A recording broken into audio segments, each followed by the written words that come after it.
Why hello there, and welcome. My name is Jack Hilder, and this of which you stand in is my gallery. You are now in the photo room where you will see my photography work and what I have learned from it.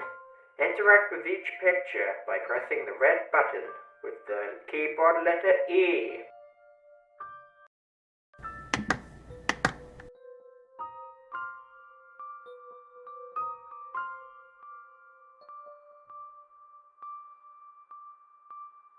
Oh look, it's Luke. Everyone waves to Luke. This picture is my focus shot. Let me explain. I used the camera we were given to take the picture. I first adjusted the aperture on the camera to blur the hallway and to focus more on Luke's head. The focus and lighting went well, I believe anyway. I did not use a tripod for this picture. I only used my hands and kept it stable. Note to self, use tripod next time.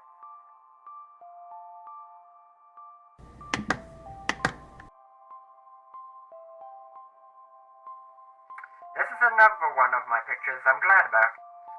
I used the camera I was given and placed myself on the second floor of the college. I then angled it slightly and took a picture. To make it look all blurred, I turned the shutter speed down.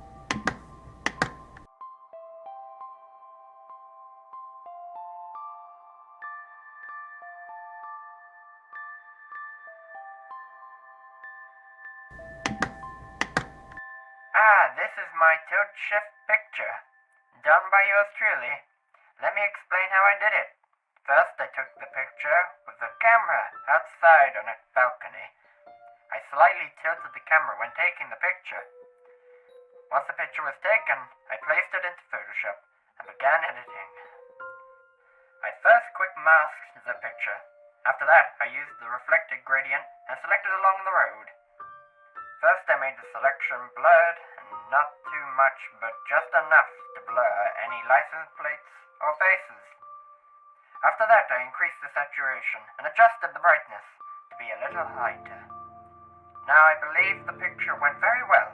I would have liked it if I found an area full of people and movement to bring more life into the image. Compared to the unedited picture, I prefer the tilt shift, as it is much more brighter and full of color.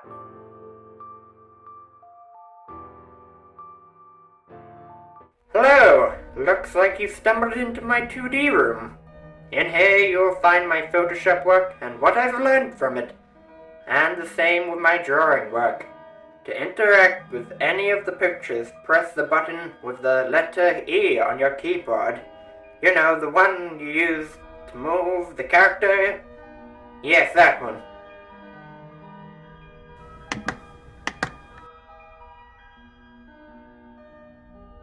Here is CV1 and CV2. Both are creative CVs, done by yours truly again. Now from a distance. They don't look that different, but don't let your eyes fool you. These two are very different. Well, except for color and content. Let me explain.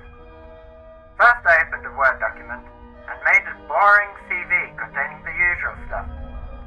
Once done, I started making the creative CV on Photoshop. First I chose what color scheme I wanted. What fit me and my CV? The answer was blue. I then created a little border at the bottom using a mix of shapes and different shades of blues. I then placed the information into a CV and added little things to make the CV seem less empty. Henceforth, the little character of me and the scrolling hat. This is where it changes. After getting some feedback from Stuart and one of my friends, I changed the placement of my text to fit into the shapes. I also enlarged the shapes so the text wouldn't be so small. Between both of them, I prefer the CV2, as from the feedback it has evolved and become more better, as its placement makes more sense. The only skills I used were my super cool Photoshop skills. Yay!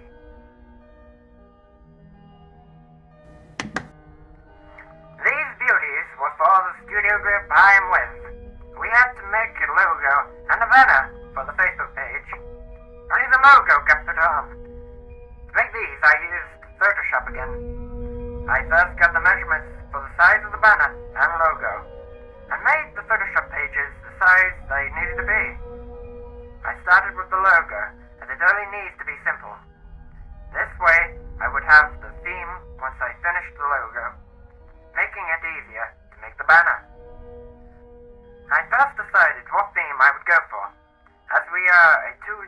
animation studio, I decided to make it a sketching theme.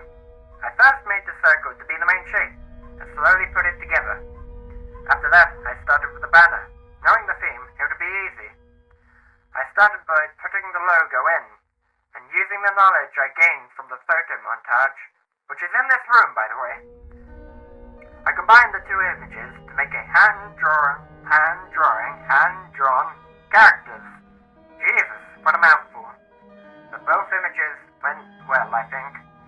There were a couple of improvements I made on the logo, as I got some feedback from Stuart. Less is more. I took 2 extra hands away from the image.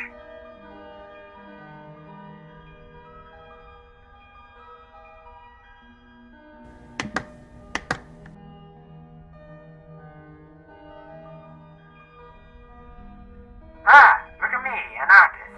What do you think? These drawings I did for a task applying the research and tools to drawings.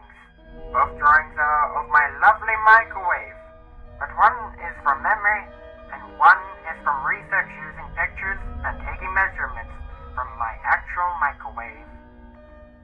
Before we get ahead of ourselves, the one on the right is using memory, and the one on the left is research tools. Now, tools I used for both were only a pencil and a ruler. However, I used a camera and a measuring tape to measure the microwave for research drawing. Both of them went well. Both had good detail. The research drawing had a lot more, but the research drawing could have also been better. The research drawing had a lot more, but the research drawing could have been better if I had drawn it at a better angle and angled the lines better, so that it makes it smaller than the front, so it makes sense from perspective. This is why I prefer the drawing from my memory. I made these drawings, of course, with my drawing skills and a sense of scale and perspective.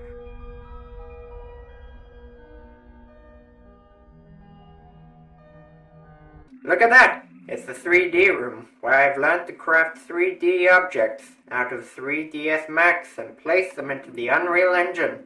Sounds so future techy, but don't be scared now. It doesn't bite.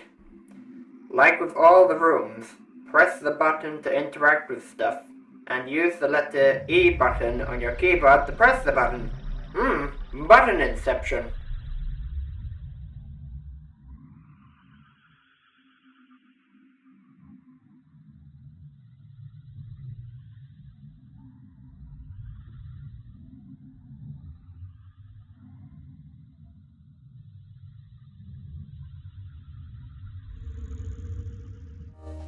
The cinema room. You like E? Everyone like E, even the cats. This is where you'll see my sound editing skills to dub a video of Limbo, but I had to do it by making sounds from 2 pieces of paper and editing that biz with Audacity. It will also show my Adobe Premiere editing skills, which I also learned. This room is slightly different as there is no button. It only activates when you walk in. So I'll stop mumbling and let it begin. Yeah.